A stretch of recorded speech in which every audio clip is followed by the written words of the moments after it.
Top more US based ఈ learning platform. మీరు కూడా స్లాట్ బుక్ చేసుకోవాలంటే ఈ నెంబర్ కి కాల్ చేయండి. ముకుంద జ్యువెలర్స్ సమర్పించు అందమైన జీవితం కార్యక్రమానికి స్వాగతం. నమస్తే కళ్యాణ్ గారు. నమస్తే జయ గారు. కళ్యాణ్ గారు, రాజేష్ అని మనకి వాట్సాప్ లోనే మెసేజ్ వచ్చిందండి. ప్రేమ వ్యవహారం అంటే అతని మెసేజ్ ని బట్టి మాకు అనిపించింది ఏంటంటే మెచ్యూర్డ్ గానే ఉన్నాడు. ఏదో చిన్న పిల్లలు తెలిసి తెలియని వయసు అట్లా అనిపించలేదండి. మెచ్యూర్డ్ గానే అనిపించింది. బట్ అంటే చాలా మలుపులు తిరిగింది అనమాట. సో మీతో మాట్లాడాలి అనేసి పెట్టారు. సో ఏంటి మీరు వస్తారా, ఫోన్ లో మాట్లాడతారా? నేను కనిపించను మేడం, నాకు కొంత ఇబ్బందులు ఉన్నాయి, సో కాల్లో అయితే నేను మాట్లాడతానని అన్నారు. నెంబర్ కూడా మనకి పాస్ ఆన్ చేశారు. మరి మీరు ఓకే అంటే నేను కాల్ చేసేస్తాను.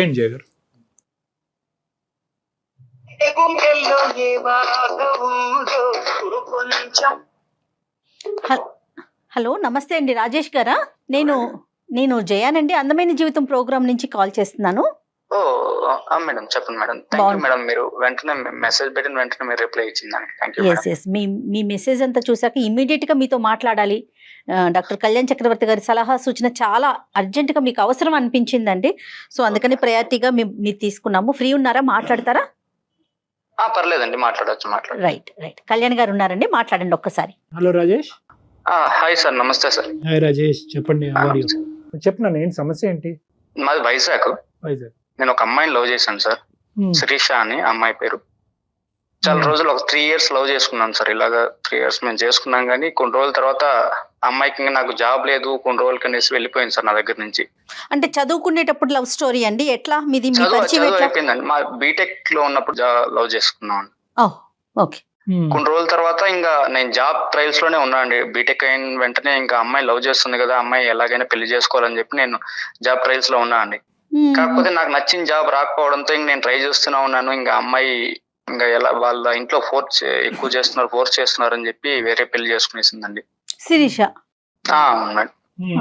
అంటే కేవలం ఆ అమ్మాయికి ఉన్న కారణం ఏంటి? నీకు జాబ్ లేదు, వాళ్ళు మంచి సంబంధం తీసుకొచ్చారు అంతే. లైఫ్ సెక్యూరిటీ గురించి ఆ అమ్మాయి అటువైపు వెళ్ళింది.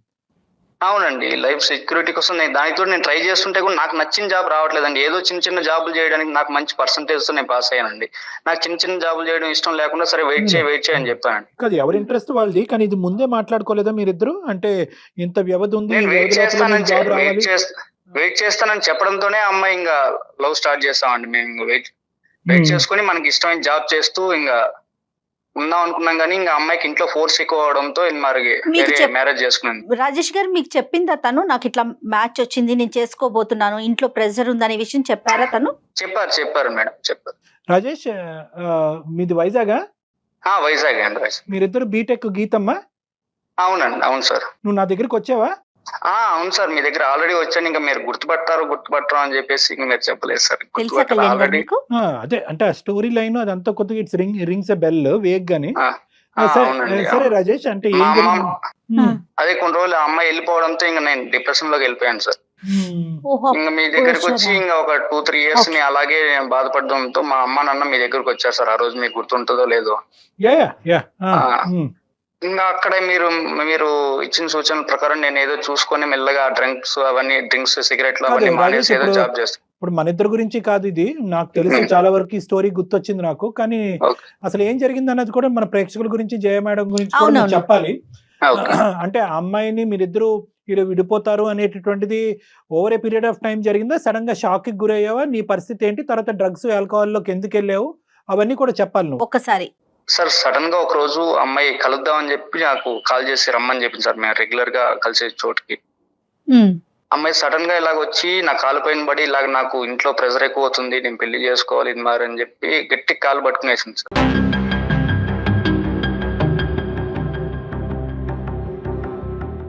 ఇంకా నాకు ఏం చేయాలి, ఏంటి నా పరిస్థితి ఏంటి అర్థం కావాలి. రోజు నార్మల్ గా మాట్లాడే అమ్మాయి ఈ రోజు ఏంటి ఇలా చేస్తుందని చెప్పి నాకు షాక్ లో ఉండిపోయాను. అమ్మాయి ఏడ్చి ఇలాగ నేను వెళ్ళిపోతాను, ఇంక నీతో కాదని చెప్పేసి బాధపడి వెళ్ళిపోయింది.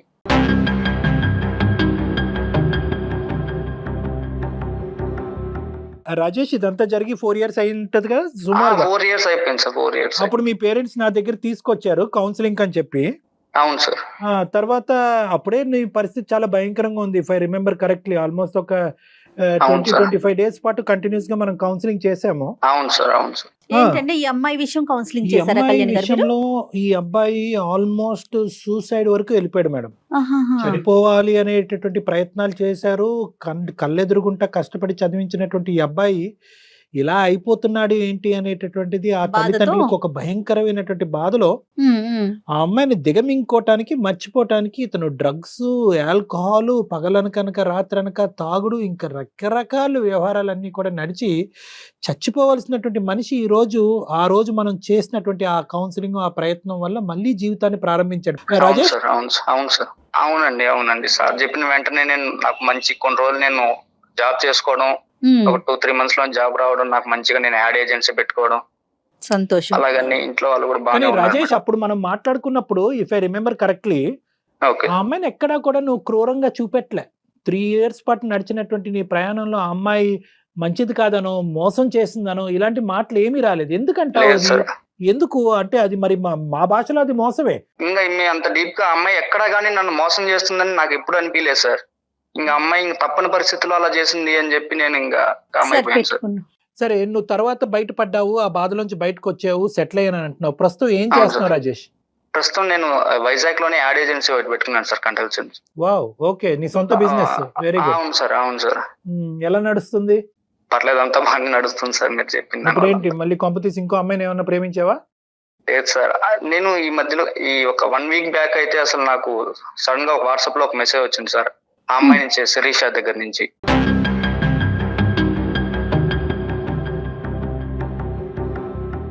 మళ్ళీ శిరీష దగ్గర నుంచా? అవును సార్, ఏది ఇప్పుడు 4 years తర్వాత, 3 years అవును సార్. తర్వాత? 4 years తర్వాత సార్. నువ్వు పెళ్లి చేసుకోలేదు ఇంకా? లేదు సార్, నేను ఇంకా లవ్ ఒకసారి బ్రేకప్ అయిన తర్వాత మళ్ళీ ఏ అమ్మాయి దగ్గర నేను ఇంకా కెరీర్ వైపు వెళ్ళిపోయాను సార్. మా ఇంట్లో వాళ్ళ దగ్గర ఇంకా బాధపడుతుంటే చూడలేక ఇంకా కెరీర్ వైపు వెళ్ళిపోయాను. బాగుందయ్యా, ఏం కథలయ్యా ఇవన్నీ. ఇంకా నీ జీవితాన్ని ఇంకా అంటే నువ్వు కొంతవరకు బాగుపడ్డావు, కానీ ఇంకా పూర్తి స్థాయిలో ఆ అమ్మాయిని అయితే నీ మనసులో మర్చిపోలేదు. తీయలేదు, ఇంకా పెళ్లి చేసుకోవాలని డిసైడ్ అవ్వలేదు. మరి మీ తల్లిదండ్రులు నీ మీద ప్రెషర్ పెడుతున్నారా చేసుకోమని? అది కూడా లేదా? అందరూ ప్రెజర్ వదిలేసి- పెడుతున్నారు సార్, కాకపోతే నాకు పెళ్లి వద్దు, నాకు ఇంకా ఒక అమ్మాయి వెళ్ళిపోయింది, ఇంకా నాకు అవసరం లేదు, ఓకే నువ్వు నా జాబ్ కాదు. వైపు, కెరీర్ వైపు ఉండిపోదాం అని చెప్పి నేను ఇలా చూసుకుంటున్నాను సార్. ఇంట్లో ప్రెజర్ అయితే ఉంది కానీ. లేకుండా ఎందుకు ఉంటుందండి? తల్లిదండ్రులు కోరుకుంటారు కదండి పిల్లలు ఈ బాగా కరెక్ట్ భవిష్యత్తు కాదు. ఆ బాగుండాలని. సబ్జెక్ట్ అక్కడ క్లోజ్ అయిపోయినప్పుడు నువ్వు ప్రేమ కొత్త అనేది పక్కన పెట్టి మళ్ళీ కొత్త జీవితం స్టార్ట్ చేసి కెరియర్ పరంగా నువ్వు ముందుకు వెళ్ళినప్పుడు అంతే ఇది కదా కూడా మొదలు కళ్యాణ్ గారు, పెట్టాలి కదా. అంతే కదా డాక్టర్ గారు. అరే, ఈ అమ్మాయి మళ్ళీ చేస్తున్నాను, కాకపోతే ఆ అమ్మాయి నేను ప్రేమించింది మర్చిపోలేకపోతున్నాను సార్, అందుకని చెప్పేసి. కాదు, ఈ అమ్మాయి మళ్ళీ ఎందుకు మెసేజ్ పెట్టింది? ఇదేంటి మాకు? ఏమంటది అసలు ఫైనల్ గా? ఆ అమ్మాయి నీ దగ్గరకు వచ్చేస్తానని చెప్తుంది మేడం.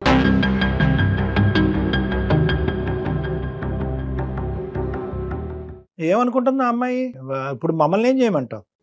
నాకేమో అమ్మాయి వస్తే నాకు పెళ్లి చేసుకుందాం ఉంది సార్, కాకపోతే నాకు ఏంటి వాళ్ళ పరిస్థితి ఏంటి, నా పరిస్థితి, మా ఇంట్లో వాళ్ళు అయితే అసలు చచ్చిపోతాం, నువ్వు ఆ అమ్మాయిని అసలు ఇన్ని రోజులు ఆ అమ్మాయి దగ్గర నుంచి అంతే కదండి. బయటపడ్డావు, ఇప్పుడు మళ్ళీ వెళ్తున్నావు ఆ అమ్మాయి దగ్గరికి అని చెప్పి, నువ్వు కానీ అమ్మాయితో మాట్లాడితేనే మేము సూసైడ్ చేసుకుంటాము, నువ్వు అసలు వెళ్ళొద్దు, ఎందుకు నువ్వు ఇన్ని రోజుల నుంచి గండం గట్టెక్కింది అనుకుంటే మళ్ళీ ఆ అమ్మాయి వచ్చిందా, ఎందుకు ఆ అమ్మాయి అసలు మాట్లాడొద్దు అని చెప్తున్నారు సార్.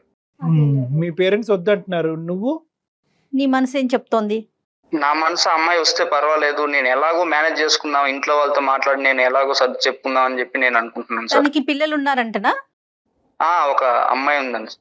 అమ్మాయి ఉంది, ఒక పాప. మరి కాదు, ఇప్పుడు పాప పుట్టింది అంటే ఏమంటది ఆ అమ్మాయి? అక్కడ విడాకులు తీసుకుని నీ దగ్గరకు వస్తానంటుందా, మనం పెళ్లి చేసుకుందాం అంటుందా, ఏమంటుంది? పెళ్లి చేసుకుందామని అంటుంది సార్. ఆ అమ్మాయి ఇంకా వాళ్ళ ఇంట్లో వాళ్ళు పెట్టే ప్రెజర్ కు నా వల్ల కావడం లేదు, నిన్ను వదిలేసి వచ్చిన దానికి ఇలా జరుగుతుంది. అన్ని ప్రతి అడుగు తప్పే. ఇది ఇప్పుడు వెనక ముందు చూసుకోకుండా ప్రేమించడం తప్పు, తల్లిదండ్రుల యొక్క ఆశయాలు ఆలోచించకుండా తప్పు, ప్రేమించుకోవటం తప్పు, వెనక ముందు చూసుకోకుండా అక్కడ ఏదో గొప్ప సంబంధం వచ్చింది, తల్లిదండ్రులు ఏదో అయిపోతారన్న ఉద్దేశంతో నిన్ను నడిబజార్లో వదిలేసి ఆమె పెళ్లి చేసుకోవటం తప్పు. ఈరోజు అక్కడ హింస భరించలేక మళ్ళీ నీ దగ్గరకు వచ్చి మళ్ళీ నువ్వే నాకు కావాలి అంటాం తప్పు. దానికి మించిన పెద్ద తప్పు ఏంటంటే, నువ్వు ఇంత కష్టపడి ఇందులోంచి బయటపడిన తర్వాత మళ్ళీ అదే బురదగుంటలోకి, సారీ ఇలా అంటున్నాను ఏం అనుకోవద్దు, మళ్ళీ అందులోకి దిగి మళ్ళీ ఇదే పరిస్థితి కొని తెచ్చుకోవటం అన్నిటికంటే పెద్ద తప్పు. ఇంకేం చేస్తాను సార్, అమ్మాయి బాధపడుతుంది, ఇంకా నాకు అమ్మాయి బాధపడుతుంటే అసలు చూడలేకపోతున్నాను సార్. అసలు 1 week నుంచి కాల్ చేసి ఇంకా రోజు ఏడుస్తుంది సార్. మీ అమ్మ నాన్న బాధపడితే చూడగలుగుతున్నావా? ఇంకా మా అమ్మ నాన్న ఎలాగో ఒకసారి మేనేజ్ చేసి ఏదో ఒకటి చేద్దామని నేను అనుకుంటున్నాను అదే సార్. మేనేజ్ ఆ అమ్మాయిని చేయలేరా? ఎట్లా కొట్లా కాంప్రమైజ్ చేసి నీ కాపురం నువ్వు చేసుకోమ్మా పెళ్లి అయిపోయింది కదా అట్లా ఆ టైప్ లో ఏమన్నా చెప్పి నేను అసలు చెప్పాను అసలు మేడం ఏంటంటే అలాగా. ప్రాబ్లం ఏంటంటండి సివియర్ ఇలాగే గా ఉందా చెప్తుందండి, నేను వెళ్ళిపోయాను, అప్పుడు నా తప్పు తెలుసుకున్నాను, ఇప్పుడు వస్తున్నాను, మళ్ళీ తిరిగి వస్తాను, నువ్వు యాక్సెప్ట్ అదే. చెయ్యి అని చెప్పి ఆ రోజు చెప్తుంది. నువ్వు ఏదో నువ్వో గొయ్యో చూసుకుని చచ్చిపోయి ఉంటే కనుక ఎవరి దగ్గరికి వెళ్ళి ఉండేది ఈ అమ్మాయి ఈ రోజు? నువ్వు చచ్చిపోయేవాడు అప్పుడు. అప్పుడు మీ 4 తల్లిదండ్రుల పరిస్థితి అవును. ఏంటి 3 నుంచి 4 అటెంప్ట్లు చేసావు చచ్చిపోవటానికి నువ్వు. మీ తల్లిదండ్రులు తల నెత్తి నోరు బాదుకుని నిన్ను బలవంతంగా చేతులు కాళ్ళు కట్టేసి నా దగ్గర తీసుకొచ్చి కూర్చోపెట్టి కౌన్సిలింగ్ చేస్తే నువ్వు బట్టకట్టి ఈ రోజు బయటపడ్డావు. నీ జీవితంలో నువ్వు సెటిల్ అయ్యో. మళ్ళీ దెయ్యంలా దాపరిస్తే ఈ అమ్మాయి మళ్ళీ నీ జీవితంలో ఎలా? ఆమె నేను వల్లే అదే కదా నువ్వు చెప్తున్నాను సార్, మీ చచ్చిపోయి ఇంట్లో ఉండేవాడు. వాళ్ళతో ఇప్పుడు నువ్వు ఎలాగో ఒకసారి మేనేజ్ చేసుకో ఉండు, నువ్వు పర్లేదు అని చెప్పి నిన్ను మర్చిపోయి నేను ఉండిపోతాను, నాకేం ఇబ్బంది లేదు, నువ్వు ఉండంటుంటే కూడా బాధపడుతూ రోజు కాల్ చేసి ఇబ్బంది పడి నాకు ఇంకా అదేలే, బాధగా మీకు ఉంది కూడా సార్ పెళ్లి అమ్మాయి కాలేదు కదా, చూస్తుంటే. ఇంకా ఆప్షన్ ఉందనుకుంటుందేమో తను. ఇప్పుడు ఆ అమ్మాయి రెడీగా ఉంది నీ దగ్గర రావడానికి, మళ్ళీ నీతో ప్రయాణం కొనసాగడానికి. తన తప్పు తను తెలుసుకుంది. ఆ అమ్మాయి కథ అయితే మనకు క్లియర్ కట్ గా అర్థమైంది. ఆ అమ్మాయి దొంగ బుద్ధితో వస్తుందా మంచి ఆలోచనతో వస్తుందా అది పక్కన పెడదాము. Okay sir. నువ్వేమనుకుంటున్నావు? నీ పరిస్థితి ఏంటి? ఆ అమ్మాయి ఆ రోజు కాల్ చేసిన వెంటనే ఎలా అయినా పర్లేదు, ఆ అమ్మాయి పెళ్లి అయిందా, పిల్లలు పుట్టారు, అవన్నీ నాకు అనవసరం సార్, ఆ అమ్మాయి నేను అంతలాగా ప్రేమించాను సార్, అంతలాగా ప్రేమించబట్టే సార్ ఆ రోజు నేను ఆ డ్రగ్స్ లోకి కానీ మందులోకి కానీ బానిస అయిపోయింది. అవును, ఇప్పుడు అసలు వాస్తవానికి నీకు కోపం రావాలి. ఆ అమ్మాయి నిన్ను ఆ పరిస్థితిలోకి తీసుకెళ్ళిందని. మరి నీకు కోపం వస్తుందా ప్రేమ పుట్టుకొస్తుందా? అదంతా నాకు వద్దు సార్, ఆ అమ్మాయి నాకు కావాలి అంతే సార్, ఆ అమ్మాయి నేను గాఢంగా ప్రేమించాను సార్, నీ పిచ్చి అమ్మాయి ముగ్గురు ఎలాగున్నా పక్కన పర్లేదు సార్, పడి. అమ్మాయి ఎలా ఉన్నా పర్వాలేదు. ఎలాగున్నా పర్లేదు, అమ్మాయి అక్కడ బాధపడుతుంటే నేను అసలు చూడలేకపోతున్నాను సార్, రోజు ఫోన్ చేసి వాళ్ళ బాధపడుతుంటే. పేరెంట్స్ ని ఒప్పించుకోగలరా డాక్టర్ గారు? మీరు చూసారు కదా పేరెంట్స్ ని, వాళ్ళ మనస్తత్వం ఎలా అనిపించింది మీకు? పేరెంట్స్ ని ఒప్పించేస్తారు మేడం. ఎందుకంటే ఇతను ఒకే ఒక కొడుకు, పంచ ప్రాణాలు కొడుకు అంటే ఆ అబ్బాయి ఆ అంటే ఆ ఊ అంటే ఊ ఆ పేరెంట్స్. అదేలే అదే. అతి పెద్ద సమస్య కాదు. ఈ రోజు ఈ అబ్బాయి ఎంత కష్టం మీద ఈ రోజు బయటపడ్డాడు. ఈ రోజు అది మళ్ళీ మీకు తెలుసు. 4 సంవత్సరాల తర్వాత చచ్చిపోవాల్సిన మనిషి ఈ రోజు బ్రతికి బయట ఉండి మళ్ళీ అదే అందులోకే వెళ్తాను, ఆ అమ్మాయితో పాటే ఉంటాను అనేటటువంటిది అసలు ఆ అమ్మాయి చెప్పే కథ అంతా నిజమని ఎలా అనుకుంటాం రాజేష్ మనం? ఆ అమ్మాయి నిజంగా అక్కడ నరకయాతన అనిపిస్తుందో లేదో, ఈ అమ్మాయిదే ఏమైనా తప్పు ఉందేమో ఇలా అంటున్నాను అనేది ఏం కాదు కానీ. లేదు లేదు సార్, అమ్మాయి కరెక్ట్ గానే ఉంది సార్, అమ్మాయిని బాధపడుతుందని చెప్పి నాకు చాలా సార్లు బాధపడి చెప్తూనే ఉంది సార్, అమ్మాయి బాధపడుతుంటే నేను అసలు చూడలేకపోతున్నాను అసలు. సరే ఇప్పుడు ఏం చేద్దాం అంటావు? మాకెందుకు చేస్తావు? మళ్ళీ నీకు వార్నింగ్ ఇస్తున్నాను రాజేష్. నువ్వు మళ్ళీ తెలిసి మళ్ళీ ఇందులో దిగి మళ్ళీ డిప్రెషన్కో పిచ్చోడ్లోగా అయ్యి మళ్ళీ తాగుడుకో డ్రగ్స్కో బానిస అయితే కనుక నేను కాదు కదా ప్రపంచంలో ఏ సైకియాట్రిస్ట్ నేను బయట వెళ్ళాడు. ఇది నీకు లాస్ట్ అండ్ ఫైనల్ అవకాశం. బాగా ఆలోచించే మాకు చేసావని మేము అనుకుంటున్నాం. సార్ ఆలోచించి ఒక్కసారి మీరే ఒకసారి నేను కాన్ఫరెన్స్ పెడతాను, ఒక్కసారి మాట్లాడండి సార్, ఎలాగైనా మమ్మల్ని కలపండి సార్. కలిసే కాన్సెప్ట్ లోనే ఉన్నాడు రాజేష్. ఎక్కడుంది ఆ అమ్మాయి ప్రస్తుతం? అమ్మాయి వాళ్ళు చెన్నైలోనే ఉంది సార్, వాళ్ళ ఇంట్లోనే ఉంది. చెన్నైలో ఉంటారు వాళ్ళు. సరే కలపండి. ఆ అమ్మాయి పేరు శిరీష సార్. శిరీష. ఓకే కలపండి, ట్రై చేద్దాం అసలు ఏమనుకుంటుందో. చాలా డేంజర్ అమ్మా ఇదేంటంటే అసలు ఒక మనిషి స్వచ్ఛంగా చాలా నీతివంతుల్లాగా ప్రేమించినటువంటి ఒక వ్యక్తి ఆ ప్రేమ విరిగిన తర్వాత అందులో బయటపడటం అనేది చాలా కష్టం. ఆ హెవీనెస్ ఉంటుంది చూడండి, అది ప్రపంచంలో అన్నిటికంటే పెద్ద డిప్రెషన్ అని నేను అనుకుంటున్నాను. దాన్ని గ్రీఫ్ అంటారు. అంటే ఒక మనిషి చనిపోతే ఎంత బాధ ఉంటుందో అంత బాధ ఉంటుంది. హలో కన్నా. హలో కన్నా, చాలా సేపటి నుంచి నీ కాల్ కోసమే వెయిట్ చేస్తున్నా. ఇంత టెన్షన్ పడినాను తెలుసా, కాల్ చేస్తావో లేదో అని. శిరీష, నేను అందమైన జీవితం అనే ప్రోగ్రామ్ కళ్యాణ్ చక్రవర్తి గారు మాట్లాడుతున్నారు, కాన్ఫరెన్స్ లో ఉన్నారు, ఒకసారి మాట్లాడతారండి. ఓకే కన్నా. అమ్మ కన్నాను ముద్దుగా పిలుచుకుంటావా మీ రాజేష్ ని? అవును సార్, కన్నా అంటే. అతని కలవని 4 సంవత్సరాలు కూడా మీ ఇంట్లో కన్నా అనే స్మరిస్తున్నావా? ఓకేనమ్మా. సార్ తన గురించి అయితే ఆలోచిస్తూనే ఉన్నా సార్. 4 years ఎంత కష్టం పడుతున్నాను నాకే తెలుసు సార్. అది కాదమ్మా, నేను ఒకే ఒక పాయింట్ నిన్ను అడుగుతున్నాను శిరీష. ఈ అబ్బాయి చాలా అంటే చాలా భయంకరమైనటువంటి మానసిక పరిస్థితుల నుంచి మేము కింద మీద పడి ఈ అబ్బాయికి మళ్ళీ ఇంకో పునర్జన్మ ఇచ్చినటువంటి వాళ్ళం అయ్యాము. వాళ్ళ తల్లిదండ్రులకి చాలా నేరోగా ఒక భయంకరమైనటువంటి పరిస్థితిలో మిస్ అయ్యి ఈ రోజు మళ్ళీ ఆ కొడుకు స్థిరపడ్డాడు, హ్యాపీగా ఉన్నాడు అనేటటువంటి ఒక ఆనందంలో ఉన్నారు వాళ్ళు ఈ 4 years బట్టి. ఏం జరిగింది, ఎలా జరిగింది అనేది అంతా నీకు తెలుసు. నీకు తెలియనటువంటి కథ ఏమీ కాదు కదమ్మా శిరీష? అవును సార్. మరి నువ్వు కాదు వద్దు అని అనుకున్నటువంటి వ్యక్తిని ఈ రోజు మళ్ళీ కావాలని ఎందుకు అనుకుంటున్నారు? సార్ నేను చేసింది నిజంగా తప్పే సార్, కానీ నేను తనకి చెప్తూనే ఉన్నా జాబ్ తెచ్చుకో మ్యారేజ్ చేసుకుందామని. కానీ మ్యారేజ్ టైంకి ఇంకా తనకి ఎంత చెప్పినా కూడా వినలేదు సార్. ఏ అమ్మాయి అయినా సెటిల్ అయిన అబ్బాయినే కదా సార్ కావాలనుకునేది. అలానే నేను కూడా ఒక ప్రాక్టికల్ అమ్మాయి లాగానే ఆలోచించిన. సెటిల్ అయిన అబ్బాయిని చేసుకొని ఇంట్లో కూడా ఫోర్స్ వస్తుండింది సార్. మరి మీరు వెయిట్ చేయాల్సింది కదా, మీకు అంత ఇష్టం అంత ప్రేమ ఉన్నప్పుడు. మేడం నేను 3 years నుంచి మేడం నేను తనకి ఎంతగా చెప్పినాను. తను కూడా మీ ఇప్పుడు అన్నాను పరిచయం కదా మేడం, 4 లైన్లో years అడగండి. కాదమ్మా, మీ పరిచయం 4 years. 1 సంవత్సరం తర్వాత నువ్వు వెంటనే జాబ్ అని స్టార్ట్ చేసావు, అతనికి జాబ్ రాలా, నువ్వు పెళ్లి చేసుకున్నావు, వెళ్ళిపోయావు. మేడం నేను చేసింది తప్పే మేడం. ఇంట్లో టార్చర్ చెప్పలేదు మేడం. లాస్ట్ అండ్ ఫైనల్ లో ఇంకా తను తప్ప ఇంకెవరు లేరు మేడం నాకు. కదమ్మా, అసలు నీ ప్రాబ్లం ఏంటమ్మా? అక్కడ ఏంటి మీకు ఏమి problem? ఎందుకు వచ్చావు మళ్ళీ ఇతని జీవితంలోకి? ఇందాక నా క్వశ్చన్ కి ఆన్సర్ చెప్పండి. Why did you come back? ఎందుకు మళ్ళీ కావాలనుకుంటున్నావు కన్నాని?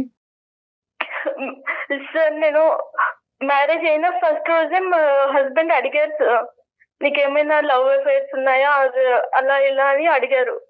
తను ప్రాక్టికల్ గా ఆలోచిస్తున్నాడు కదా అన్నట్టు నేను అవును ఇలా ఉండింది అని చెప్పాను సార్. ఓకే, అప్పటి నుంచి ఇంకా స్టార్ట్ అయింది సార్. ఇంట్లో వాళ్ళు అంతే సార్, తను అంతే.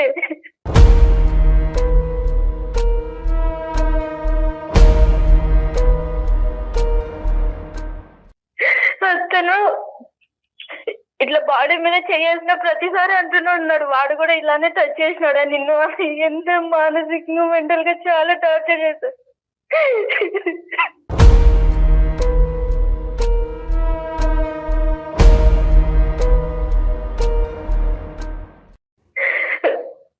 ఇప్పటికే ఒక పాప ఉంది సార్. ఆ పాప పుట్టిన తర్వాతనే ఇట్లా కాస్త నేను చూస్తున్నట్టు మనిషిగా కూడా చూడదు సార్ ఇంట్లో నన్ను. అత్తగారు మామగారమ్మా? పొద్దుటి నుంచి సాయంత్రం వరకు అత్త మామలు ఇద్దరు అంతే సార్. కూతురు లెక్క చూసుకుంటారు అనుకుంటే అట్లా కూడా చూసుకోరు.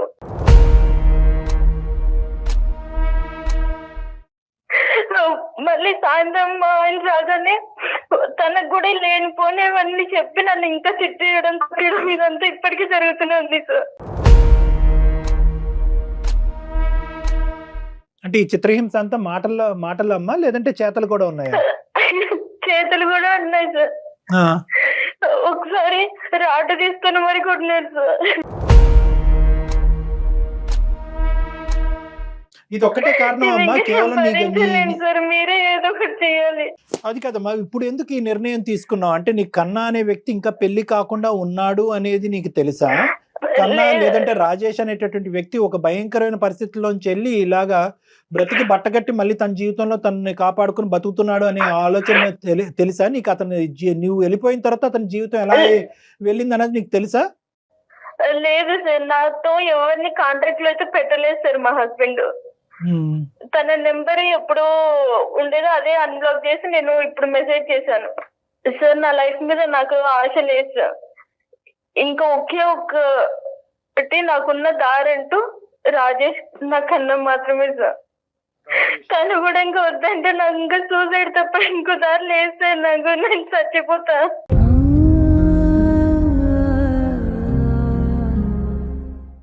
కన్నా ఉంటేనే నా జీవితం, కన్నా లేకపోతే నేను సూసైడ్ చేసుకుంటానంటే కనుక నీ గురించే కన్నా 4 సంవత్సరాల క్రితం సూసైడ్ చేసుకుందాం అనుకున్నా. మరి సార్ నేను చేసింది తప్పే సార్. కానీ ఏ అమ్మాయి అయినా స్టార్టింగ్ లో అలానే అనుకుంటుంది సార్, ఇట్లానే సెటిల్ అవ్వాలి, సెటిల్ అయిన అబ్బాయి ఇంకా ఇంట్లో ఉన్న ఫోర్స్ అదంతా కలిపి ఒకటి మైండ్ అలా అవుతుంది సార్, అంతే. అలా కదా అమ్మా, ఇక్కడ ఆ అబ్బాయి ఇప్పుడు సందిగ్ధ పరిస్థితిలో ఉన్నాడు. ఎందుకంటే నువ్వంటే పంచ ప్రాణాలు ఆ అబ్బాయికి. 4 సంవత్సరాల పాటు నీ ప్రేమలోనే ఇంకా ఆలోచించుకుంటూ ఇప్పటికీ కూడా పెళ్లి చేసుకోలేదు.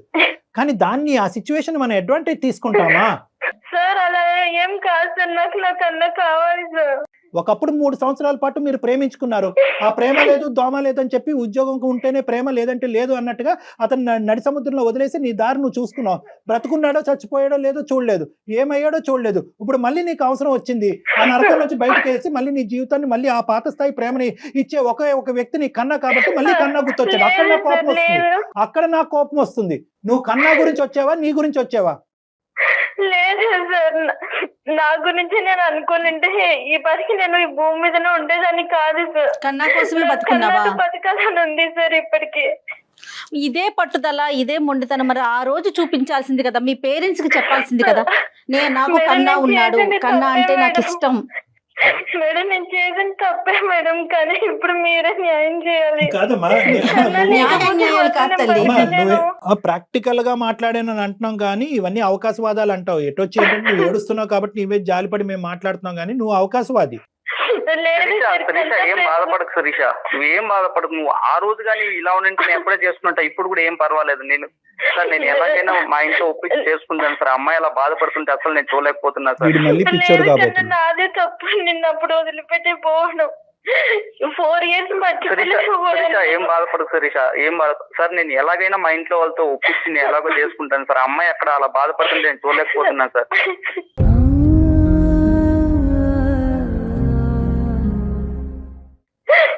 కాదు శిరీష, ఏడో అమ్మా శిరీష, నేను ఒక 2 నిమిషాలు మాట్లాడచ్చా? చెప్పండి సార్. మీ ప్రేమకి ఏమి నేను వ్యతిరేకను కాదు, ఓకే, మీ భవిష్యత్తులకి నేను వ్యతిరేకను కాదు. నాకు కన్నా యొక్క భవిష్యత్తు కూడా ఇంపార్టెంట్. ఎందుకంటే కనుక అతను ఈ రోజు బ్రతికి బయటపడ్డాడు. 1-10 సార్లు చెప్తున్నాను. ఎందుకంటే అతను గెడ్డాలు పెంచుకుని పిచ్చోడు లెక్క ఉంటూ తాగుడుకు బానిసయ్యి ఈడ్చుకుని 2 కాళ్ళు 2 చేతులు కట్టేసి వాళ్ళ తల్లిదండ్రులు నా దగ్గర తీసుకొచ్చారమ్మా. ఆ సన్నివేశం నువ్వు ఒక్కసారి చూస్తే కనుక నీకు అర్థం అవుతుంది. నీ తప్పైపోయింది అని చెప్పి మీరు అందరూ చాలా సింపుల్ గా మాట్లాడేస్తారు. అవసరానికి ఏది పట్టుకోవాలో మీరు అది పట్టుకుంటారు. మీకు బాగానే అలవాటు. నేను ఈ రోజు లేదు, అప్పుడు ఫ్యామిలీ గురించి నేను తనని దూరం పెట్టాల్సి వచ్చింది, కానీ తనంటే ఇష్టం లేక కాదు సార్. అమ్మ, ప్రేమించినప్పుడు ఎవరో ఒకరిని దూరం పెట్టాలి. ప్రేమ అనేటటువంటిది వచ్చినప్పుడు పోరాటం తప్పదు, త్యాగాలు తప్పదు. సార్ నేను తనకి చెప్తూనే ఉన్నాను సార్, అడుక్కు తిని పోషిస్తాడమ్మా నిన్ను. నీకేంటమ్మా ప్రాబ్లము? నువ్వు ప్రేమను కాపాడుకో. చేసింది తప్పే ఒప్పుకుంటున్నాను సార్, కానీ నాకు తను కావాలి సార్. అమ్మ, తప్పు 2 తప్పులు అవ్వకూడదు అని చెప్పి నేను ఈ రోజు ఈ విధంగా మాట్లాడుతున్నాను. మీ ప్రేమకు వ్యతిరేకం కాదు, తప్పు 2 తప్పులు అవ్వకూడదు. ఇక్కడ మీ ఆయన కుటుంబం ఉంది, మీ అత్తారిల్లు ఉంది, మీ అమ్మ నాన్న ఉంది, పాప ఉంది, అటువైపు వాడమ్మ నాన్న ఉన్నారు. ఇప్పుడు ఒప్పుకుంటారా? ఎంతమందిని ఒప్పిస్తారు? సార్ ఏం పర్లేదు సార్, నేను ఇంకొకసారి కావాలంటే అక్కడ వెళ్ళడానికి నేను సిద్ధంగానే ఉన్నాను. కానీ శిరీష అది చూస్తుంటే దేనికన్నా రెడీ అయ్యి, శిరీషకి 10 మంది పిల్లలున్నా రెడీ అయ్యి, ఏదన్నా రెడీ అయ్యి. వాళ్ళందరూ వచ్చి నిన్ను నరికి నీకు ఉప్పు కారం రాస్తారు వాళ్ళందరూ కలిపి. అర్థమవుతుందా? నువ్వేమనుకుంటున్నావు? నీ తల్లిదండ్రులు పడిన బాధ డాక్టర్ గారికి తెలుసమ్మా. నీ కండిషన్ లో నీకేం తెలుసు? నువ్వు కాసేపు ఆగు బాబు కన్నా, నువ్వు ఒక 2 నిమిషాలు ఆగు. నీకు బ్రెయిన్ వర్కౌట్ అవ్వట్లేదు. నువ్వు అప్పుడు చేసిన తప్పే మళ్ళీ చూడలేకపోతున్నాను.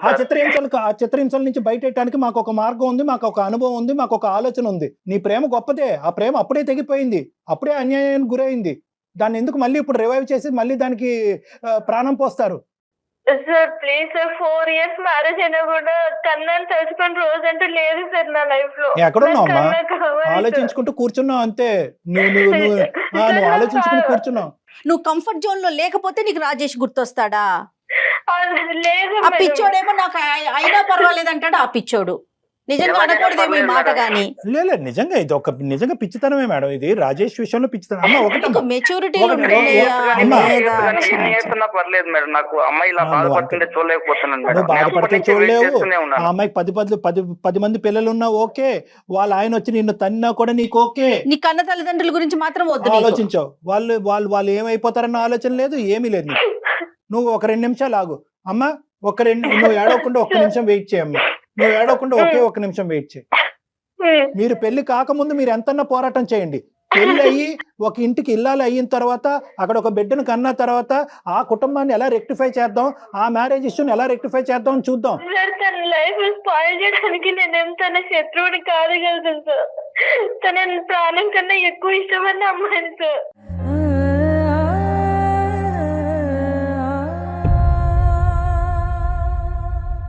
ఇక్కడ రాజేష్ మీద నీకు ఎంత ప్రేమ ఉంది అనేది మాకు అర్థం అవుతుంది. ఫస్ట్ నీ మ్యారేజ్ లో ఉండేటటువంటి, నీ కుటుంబ సభ్యులతో ఉండేటటువంటి ఇష్యూని ఫస్ట్ మనం రిజాల్వ్ చేద్దాం. నా హస్బెండ్ నా దగ్గరికి వచ్చినా కూడా నాకు రాజేషే కావాలి సార్. మనం పెద్దల్ని ఇన్వాల్వ్ చేయాలి ఇక్కడ. నాకు కావాలి అంటే కనుక నేను 1కి 100 సార్లు వార్నింగ్ చేస్తున్నాను మీకు. మళ్ళీ మీరు రానున్న రోజుల్లో తప్పు చేయబోతున్నారు. నేను కావాలంటే మా ఇంట్లో వాళ్ళని కావాలంటే ఎలాగో ఒప్పిస్తాను సార్. బాబు, నువ్వు ఎలాగన్నా ఒప్పిస్తావు. ఎందుకంటే మళ్ళీ చచ్చిపోతానని వార్నింగ్ ఇచ్చే ఒప్పిస్తావు. నువ్వు ఎలా ఒప్పిస్తావు నాకు తెలుసు. నీకున్న టెక్నిక్ ఏంటనేది నాకు తెలుసు. శిరీష వాళ్ళ అత్తమావలకి ఏం చెప్తారండి? అమ్మా శిరీష, ఇప్పుడు నువ్వు మీ పేరెంట్స్ కి ఏమని చెప్దాం అనుకుంటున్నావు? మీ అత్తమామలకి ఏమని చెప్దాం అనుకుంటున్నావు? నువ్వు కన్నటువంటి బిడ్డ రేపొద్దున తండ్రి ఎవరు అని అడిగితే కనుక ఆ అమ్మాయికి ఏమని చెప్దాం అనుకుంటున్నావు? సార్ మా అమ్మ వాళ్ళని నేను ఖచ్చితంగా క్వశ్చన్ చేస్తాను సార్. వాళ్ళని నేను హ్యాపీగా ఉంటానని చెప్పి ఈ పెళ్లి చేశారు, కానీ నేను నరకం తప్ప ఇంకోటి చూడలేదు సార్ ఈ లైఫ్ లో. ఒకప్పుడు నువ్వు విడాకులు ఇవ్వడానికి రెడీగా ఉన్నావు అని అంటే కనుక మీ హస్బెండ్ హ్యాపీగా విడాకులు ఇస్తాడా? సార్ నాకు ఇష్టం లేకుండా తను మాత్రం ఏం చేయగలదు సార్.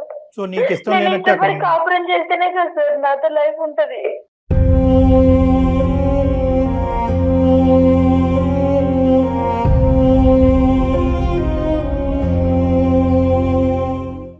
సరే అమ్మ, ఇప్పుడు ఏం చేద్దాం అని అంటావు? ఏ విధంగా దీన్ని ముందుకు తీసుకెళ్ళాలి అనేది నీ ఉద్దేశం? సార్ వాళ్ళ పేరెంట్స్ మీరే ఎలాగైనా కన్విన్స్ చేయొచ్చు. ఎవరి పేరెంట్స్ ని? సార్ మా పేరెంట్స్ నేను ఎలాగైనా మాట్లాడతాను సార్, మీరు కూడా కొద్దిగా మాట్లాడి చెప్పండి సార్. వాళ్ళతో మాట్లాడతాను, అది నేను మాట్లాడతాను. కానీ ఇక్కడ ఈ అమ్మాయి డీల్ చేయవలసినటువంటి సినారియోస్ చాలా ఉన్నాయి. ఇక్కడ ఏంటంటే భర్తని ఒప్పించగలగాలి, తల్లిదండ్రుల్ని ఒప్పించగలగాలి, అత్తమామల్ని ఒప్పించగలగాలి. నేనేమంటున్నానంటే కాస్త నీ పేరెంట్స్ని ఒప్పించడం, ఏది కన్నా రాజేష్, నీ పేరెంట్స్ని ఒప్పించడం ఇది చాలా సెకండరీ అండ్ చాలా చిన్న ఇష్యూ. ఫస్ట్ ఆఫ్ ఆల్ ఆ అమ్మాయి ఈ ఊబిలోంచి బయటపడాలి. నాకు ఈ పెళ్లి వద్దు, ఈ పెళ్లి నాకు ఇబ్బందికరంగా ఉంది, ఇది కష్టంగా అనిపిస్తుంది అని చెప్పి ఫస్ట్ ఆ అమ్మాయి అక్కడి నుంచి బయటపడటానికి ప్రయత్నం చేస్తే నెక్స్ట్ మీ పేరెంట్స్ని ఒప్పించడం, మీ పెళ్లి జరగటం అనేది సెకండరీ ఇష్యూ. అది జరగకుండా ఇక్కడ ముందే మనం ఇక్కడ ప్రయత్నాలు చేయటం అనేది అది విఫలయత్నం. సో నేనేమంటున్నానంటే ఫస్ట్ అమ్మ నువ్వు ఇమోషన్స్ తీసి పక్కన పెట్టు. ఆ నరకంలో నేను అరగంట కూడా ఉండలేను నువ్వు అంటున్నావు. నీ బిడ్డను తీసుకుని నువ్వు ఎలా బయటకు రావాలి అని అనుకుంటున్నావు లీగల్గా, పెద్దల సమక్షంలో, పెద్దల ఒప్పందంతో, కుటుంబ సభ్యుల యొక్క సపోర్ట్తో నువ్వు ఎలా బయటపడాలనుకుంటున్నావు ఫస్ట్ అందులోంచి బయటపడు. అప్పుడు మనం రాజేష్తోని, రాజేష్ పేరెంట్స్తో కూర్చుని ఈ అమ్మాయి ఇన్ని అడుగులు అప్పుడు చేసినటువంటి తప్పు తను తెలుసుకుంది, తన భవిష్యత్తు మళ్ళీ నిలబెట్టుకోవాలి, కన్నా జీవితాన్ని కూడా నిలబెట్టుకోవాలని చెప్పి మళ్ళీ ఇంకొక ప్రయాణం కొనసాగించాలని అనుకుంటుంది. ఆ అమ్మాయి ప్రయత్నం మీద నాకు నమ్మకం వచ్చిందనే ఆధారం చూపెట్టడానికి నాకు ఉంటుంది. దాన్ని బట్టి నేను వాళ్ళ పేరెంట్స్తో మాట్లాడి వాళ్ళని కన్విన్స్ చేసి మీరిద్దరు ముందుకెళ్లే విధంగా నేను ప్రయత్నం చేస్తాను. కానీ దానికంటే స్టెప్ 1 నువ్వు తీసుకోవాలి, చాలా ఇంపార్టెంట్. ఓకే రాజేష్, ఫైనల్ గా నీకు చెప్పేది ఏంటంటే కోర్టుకు సంబంధించినటువంటి వ్యవహారం కాబట్టి నువ్వు ఓపికగా ఓర్పుగా ఉండాలి. తొందరపాటు పనులు మళ్ళీ ఏమి చేయకూడదు, నెంబర్ 1. నెంబర్ 2, అంతా కలిసి వచ్చి మీరిద్దరు రేపొద్దున లీగల్గా, ఎథికల్గా, మోరల్గా, కుటుంబ సమేతంగా మీరు ఏకం అవుతే కనుక ఆ బిడ్డ కూడా నీ బిడ్డే అన్నట్టుగా చాలా ఓపికగా, ఓర్పుతో, సహనంతో ఉండాలి. అర్థమైందా? అది కూడా చాలా ఇంపార్టెంట్. సో ఒకరిని కాదు ఇద్దరిని ప్రేమించాలి నువ్వు. చాలా థ్యాంక్ యూ సార్. సరే మీరు రండి ఒకసారి మనం మాట్లాడదాం, నేను చెప్తాను. Okay right, okay thank you. Okay sir, good luck అమ్మా, bye both of you, all the best. Thank you sir. ముందు ఈ అమ్మాయితో మాట్లాడాల్సిన అవసరం ఉంది కళ్యాణ్ గారు. ఎందుకంటే ఈ అమ్మాయి ఇమోషన్ తో నిర్ణయం తీసుకుందా, ఏం తీసుకుంది? ఈ అమ్మాయికి ఎప్పుడు ఇమోషన్ ఎక్కువైపోతే అప్పుడు నిర్ణయాలు తీసుకునే విధంగా నాకు అనిపిస్తుంది.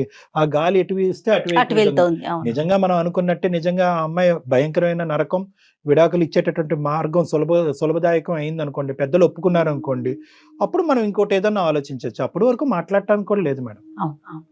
రైట్ కళ్యాణ్ గారు, నమస్తే.